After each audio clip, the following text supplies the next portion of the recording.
Right, folks, well, you just heard a track off the brand new Dead End Heroes album, and joining me on the line is, well, it's got to be said, one of my favourite vocalists, without trying to make him blush, and welcome to Rockposer, Carsten Schulz. Welcome to the show. Good evening, and in fact, it made me blush, yes, indeed. Well, obviously, primarily I've got you on to talk about Dead End Heroes, but to be honest, I mean, the amount of stuff that you've done lately, you could probably put a whole show through to just what... To say you've been busy is probably an understatement. Yeah, probably, yes, indeed. I mean, the point that all these records are coming out quite closely to each other is something that wasn't planned, in fact. I mean, the Dead End Heroes album, the new Crawler record, Rick Preem's solo record. I've done all this stuff over the last, let's say, 2 years. But for some reason, label politics, I don't know, they all come out like within 4, 6, 7 weeks or something. It wasn't planned that way, but hey, that's life indeed. It just makes you look like you're really productive then. oh, well, I guess I am. Well, let's first of all talk obviously about Dead End Heroes, which is the newest group probably that you've got together with. Of course, I mean, looking at the guys who are involved with the band, obviously Paul Logue, who is well known to me from obviously Eden's Curse, and the other guy. I mean, how did you guys get together? Well, the story behind Dead End Heroes, in fact, is like it was planned as the solo record for the drummer Daniel Vögeli, who's a Swiss guy. And Daniel once contacted Rolf Munkes to produce the record. Once Rolf heard the first demo tracks, he was completely into it, and he said, "Hey, if you don't mind, I would play the guitars for it." Well, next up, I got a call from those guys. Said, "Would you want to sing the stuff?" And they sent over the demos, and I was stunned. I was like, "Wow, this is cool. I guess I can really do something about it." At that very point, they had like a different bass player from Switzerland. They had like a keyboard player from Switzerland. So I was like only in for doing the vocals. Right. Like, I don't know, about 2, 3, 4 weeks later, say, "Hey, we need a bass player. The one that we got really doesn't fit." And say, "I got the perfect guy for you," and I contacted Paul Logue. Paul was equally into that stuff because he was so completely different to what he does with Eden's Curse. You know, he does a lot of studio stuff, but joining another group, which this, in fact, what Dead End Heroes now is, for him was always like a no-go because he said, "I got Eden's Curse, that's my band, that's it." But the sound of the band was so different to what he does in Eden's Curse. He said, "Hey, I like this, I want to do this, I have to play different stuff. We can really make something out of it." Anyways, after another couple weeks, I called the guys once again and said, "There's something missing. What we do need is like a real 70s touch to it with some huge Hammond organs." Now, I'm a huge organ fan, and I got the perfect guy for you, which in fact is my good friend, Mr. Holger Seeger. So what Holger did back then was he just played organ on one track just to show the guys what he can do with the songs, and it just shifted everything.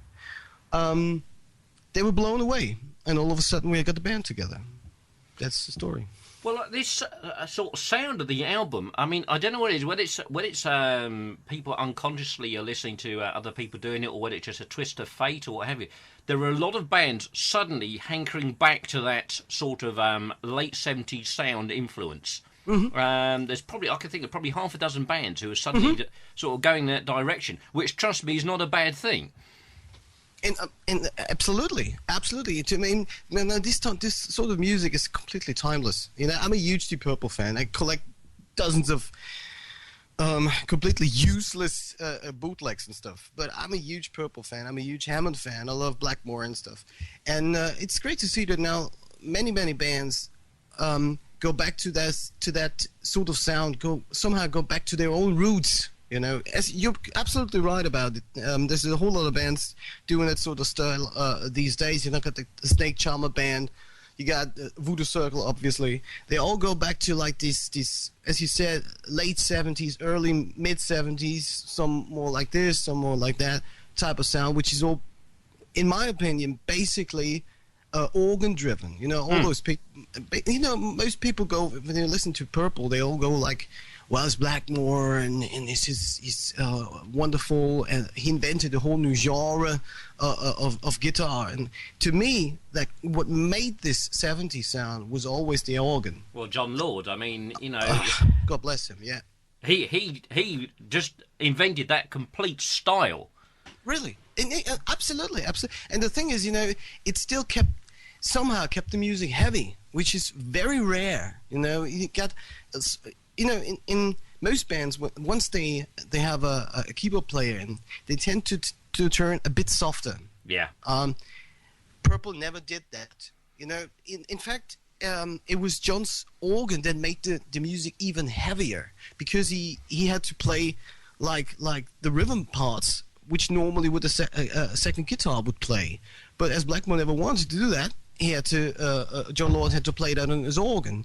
And through this, he invented this whole, what you now would call classic rock thing. And I have to tell you, on my wedding ceremony, we had Holger playing "Child in Time" in the church on the church organ instead of a regular wedding waltz or something. Oh wow! Just to show you how much I'm into that sort of sound. It's funny with the keyboard thing, because I remember Bruce Dickinson very famously saying, "Oh, any band that has keyboards is not a hard rock band." And then, funnily enough, I think it was on the Seventh Son album, suddenly there's what was that keyboards I heard in the background? No, I don't think so. They did bring keyboards in on a couple of Maiden tracks, so it was like, well, I thought you said that no rock band could play keyboards, but there you go. Yeah, it's not many bands that really, in fact, just kept the heavy sound, and including a keyboard, especially in the let's say in the regular hard rock genre. And nowadays, got all these bands like Dimmu Borgir and stuff like that.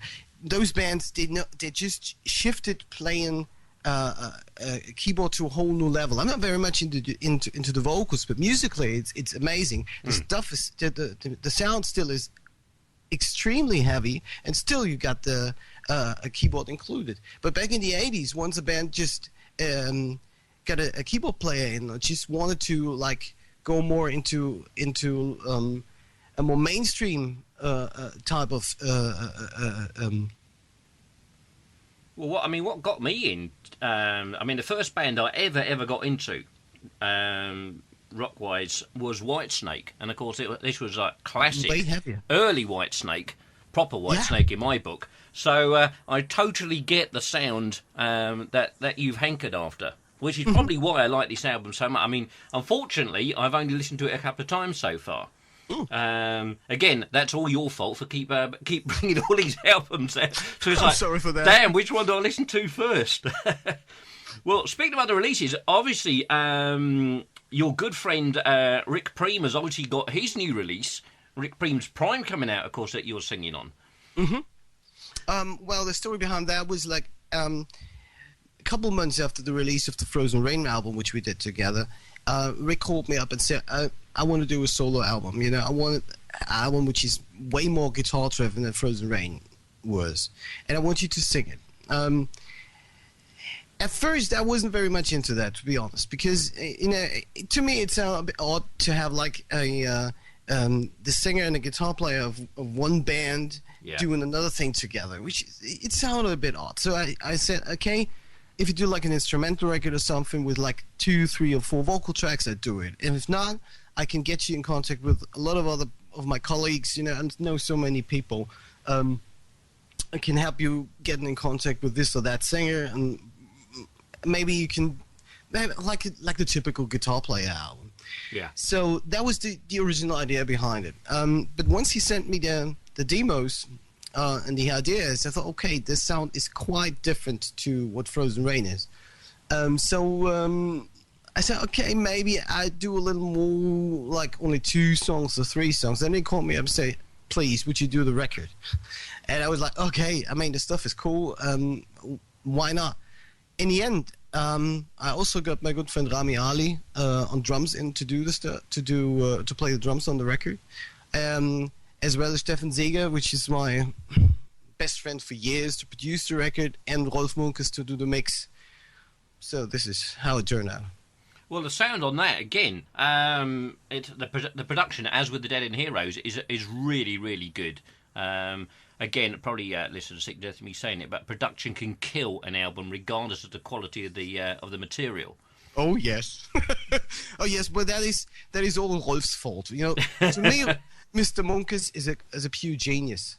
That's all I can say. He's an absolute genius. That guy has, you know, what he does when he mixes records, he listens to the music. You know, nowadays many of those more or less established rock producers and engineers, the guys that do like tons of records a year, they have their unique sound. Yeah. A great one, most of them is like, you know, if you get an album mixed by this or that person, you always know it's going to be a great record.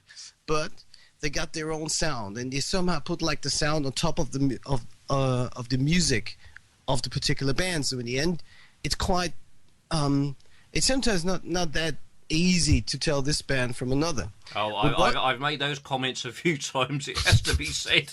I won't say names, but I guess you can. You know. Yeah, no, I know exactly where you're going.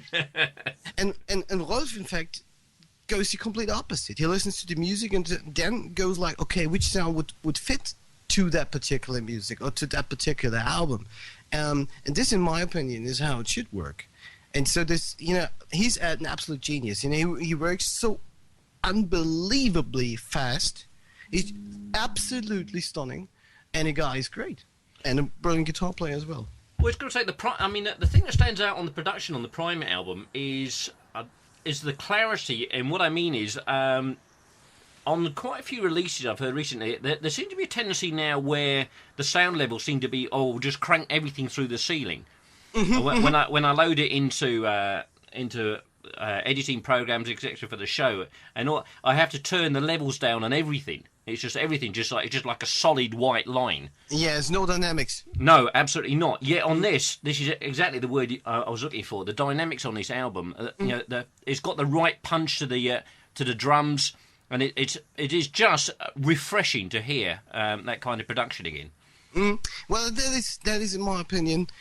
I guess it is how it should be, but you know, with all these, I guess this comes from the power metal side. You know, where they have like, you know, it has to be like a wall of sound which is coming through you. And it just quite certainly it fits to a particular sort of music, to a particular genre. You know, where the guitars and the drums have to be like in your face, no dynamics whatsoever, just punching you as hard as possible.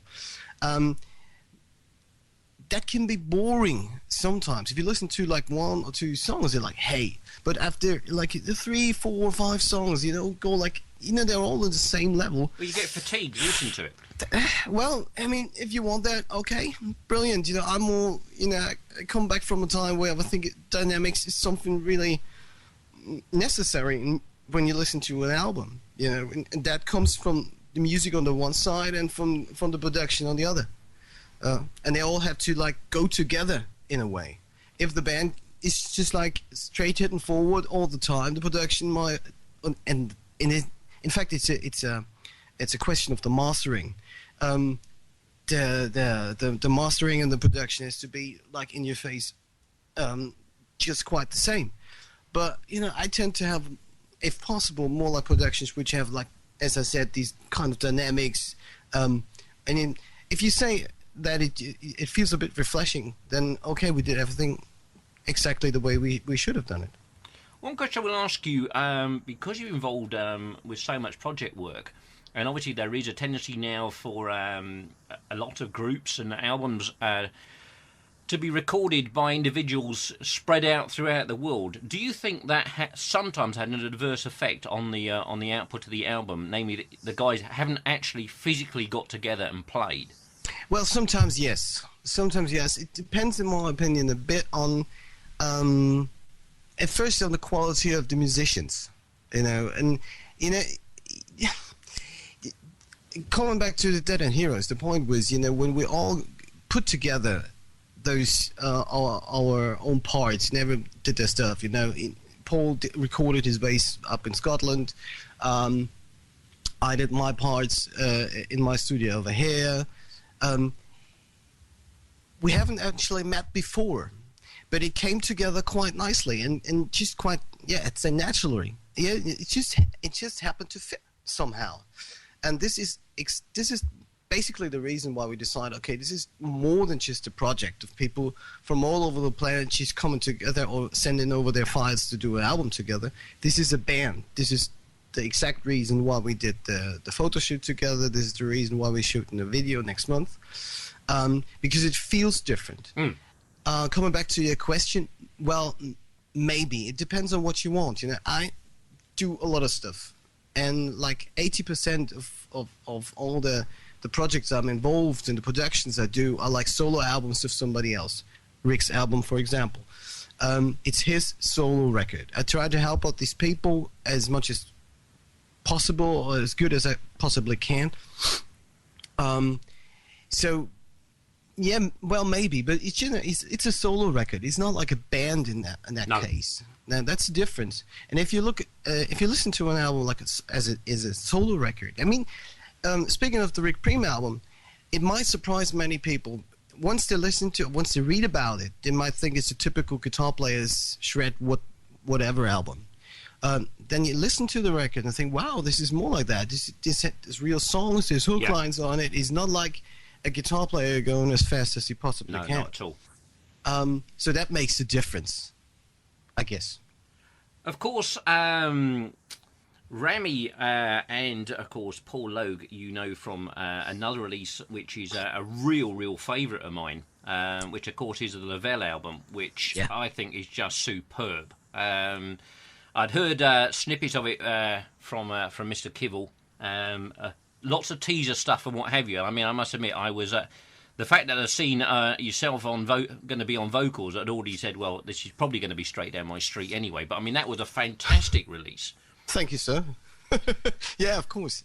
I had a lot of fun doing that album. I mean, that was... You know, Paul was contacted once by Eddie Lavelle, who's a huge Eden's Curse fan. Yeah. And he contacted him and said, hey, listen to my stuff and what you think about it. And it's somehow over the conversation, sending over emails, they got together quite nicely. And Paul once said, okay, if you want, I can help you out making or just writing songs from your ideas. You know, you basically had like guitar riffs, from what I know.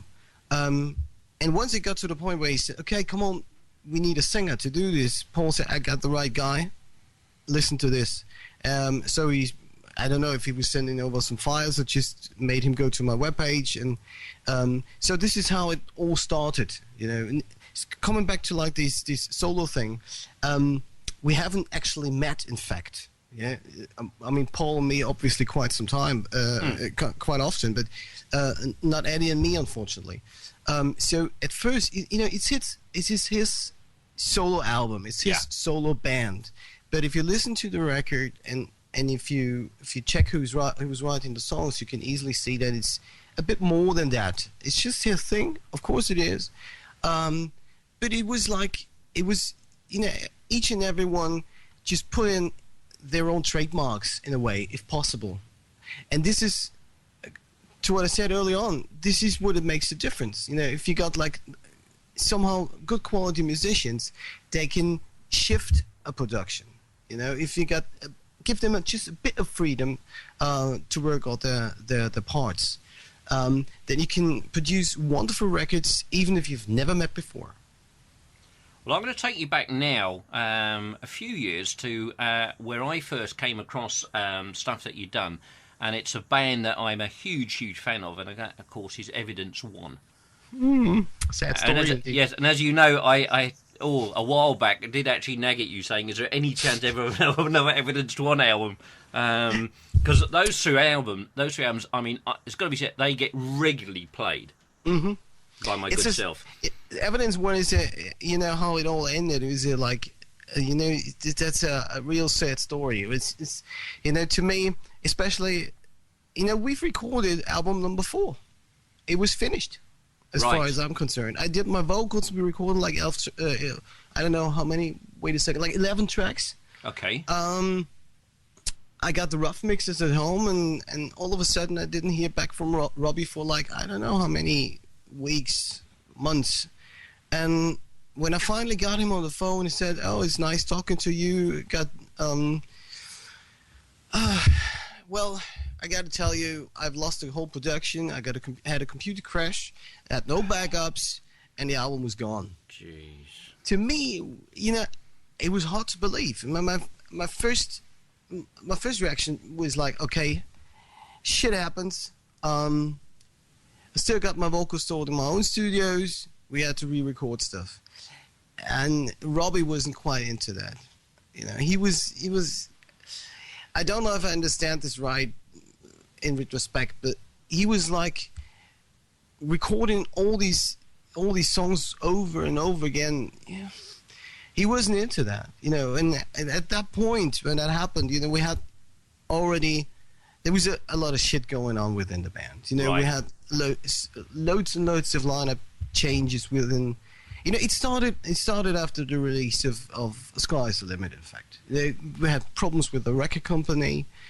We had problems with the lineup. It came to a point where I didn't even know who was playing the next show. I had like 4 different drummers in 1 year, numerous guitar players. And, especially Hutch and me, we had to rehearse the songs that we've been playing for like 10 years over and over again with new people. So we were like somehow dried out. And when it happened that the album was gone, and we really strongly believed in that stuff. It was really, I sometimes listen to the songs nowadays and I was like, oh shit. We were like completely frustrated. It's like, okay, I gotta move on. Somebody just wants us to end. This is it. Nevertheless, the tracks themselves are definitely not lost and gone. They have been recorded by different bands in the past, and they will be by some others in the future. So most of the songs are not lost. I was going to say to you, although you've already beaten me to it, I was going to say, are we going to see the light of day maybe via a different avenue? But obviously you've just answered that for me, thankfully. Yeah, that's what I did with Evidence Born all over the years, in fact, because we used to write a lot for each album, for like Tattooed Harbor, like 20 songs or something. And most of the tracks later have been most of the leftovers later have been re-recorded by other bands. For example, on one Gary Barden album is an Evidence One leftover. It's good to see in the end that those songs are not lost. So I could make my peace with it, at least somehow. Indeed. I'm going to take you now, if you don't mind, to Frozen Rain. It's obviously been 2 years now since Ahead of Time came out. Am I going to twist you on for another Frozen Rain album? It will be. I don't have a time schedule, but Kurt already contacted me like earlier this year, said he will be doing another album. He already started writing material. I got one demo already. I'm not sure how many songs he wants to record and when he's finished his songwriting. But as far as I'm concerned, there will be another album, which I'm really looking forward to, because to me, Ahead of Time was it might sound a bit odd, in fact, but it was a bit something special for me, because I had to sing differently. It was a completely different new genre for me with this straight AOR stuff. There's nothing like hard rock in that album. It's AOR. I had to sing as melodic as I possibly can. I'll be honest, actually, when I first heard Frozen Rain, I was thinking, the vocals sound familiar, but it didn't click it was you at first, ridiculously. Yeah. And then I thought, oh shit, it's Carsten. For some reason, it just didn't click where the other stuff, obviously all the other stuff that you've done, to me was like pretty evident to who it was. Mm-hmm. That was in fact, I had to blame my producer, my engineer, my best mate, Mr. Stefan Zager, for that, because he's a huge Journey fan. And he said, okay, if you do that sort of stuff, you got to sing differently. Try to be as melodic as possible, smooth up your vocals if possible. And so I tried to do that. On the other hand, Kurt wanted me to do that, in order not to have the album too heavy, and that makes a difference. Yeah. That really makes a difference, and I'm pretty happy how it turned out. There's a few songs on it where it's that, okay, I can't remember how I did that. I hope I can reproduce it for the next record. But it was a challenge. It really was a challenge, but I'm pretty happy with it. Well, last new release, as it were, I'm going to bring up with you, of course, is the new Crylord album. And of course, the other you with the other vocalists on there. I mean, there's another album with a hell of a lineup of musicians. Absolutely. I'm always feel honored if I'm amongst guys like Mark Bowes or Goran Edman, because those are the people I was looking up to since I was a kid. And all of a sudden I'm on albums with those guys. In fact, it's the second Krydal album, and those were the guys were singing on the first album as well. In my opinion, it's a huge step from album 1 to album 2. Boguslav is one hell of a guitar player, and the guy is such a calm and shy person. And once he picks up his guitar, he completely transforms into a guitar monster. And that guy is so well trained. When I first got for the first record, I had the first lines. The songwriting for Krylord is a bit different. At least for my parts, I don't know how he was working with the other singers. Right. He just sends over the demos, which are always completely well produced. His demos you can bring out right the way they are, and had the vocal lines already played on the guitar. So I only have to put my lyrics on them. Oh, right. And I'm always stunned. Guitar players, when they do solo albums and have ideas for their own vocal lines, I'm always happy if they don't come up with some lyrics, because most of them, well, forget about it. Anyways, when they come up with vocal lines played on the guitar, they tend to somehow play those lines or compose those lines just like they are guitar solos. So if you have a shredder, they play vocal lines which are equally shredded, and you go okay, how the heck do I sing that? And Boguslav is completely different. That guy has a wonderful sense for melody. All the hooks that you hear, the melody lines are his melody lines. So I only had to put some vocals on them, and try to be as exact as possible on the melodies. And that's a huge difference, and that shows how brilliant that guy really is. Well, I've got to thank you for sending the album over to me, because I didn't actually have the album. It was on my list to get at some point, because literally the vocals on there, your good self. Mark Bowles, who was a guest on the show last year, I've been a fan since the Malmsteen Trilogy album, which to me is, well, it's certainly still my favourite Malmsteen album by a long stretch. It's the first one I ever bought. And obviously Goran as well, another superb vocalist. Oh yes, as I said, I feel pretty honoured to be on the record with those guys. And I don't know how Boguslav does it. It's quite obvious. If you got a guy who's obviously a dead ringer for Malmsteen, you got to have these people, and that's how it has to be. Though on the other hand, I think his music tends to be a bit more progressive. Not so self-indulgent, I would say. Absolutely. There's so much space for vocals. There's space for rhythm.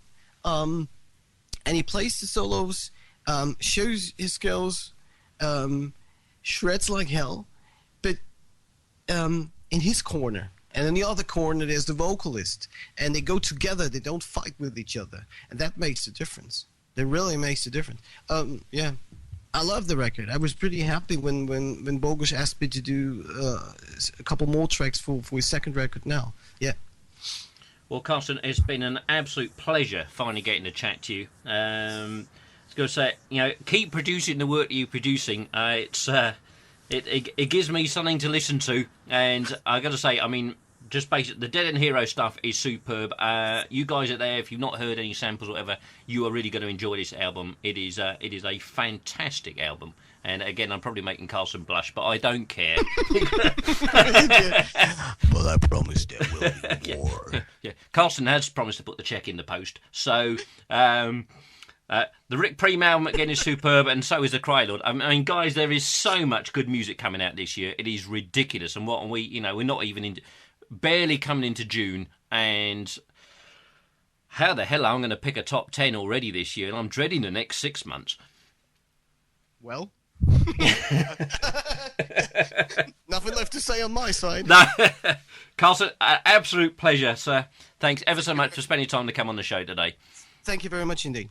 Thank you now. Bye-bye.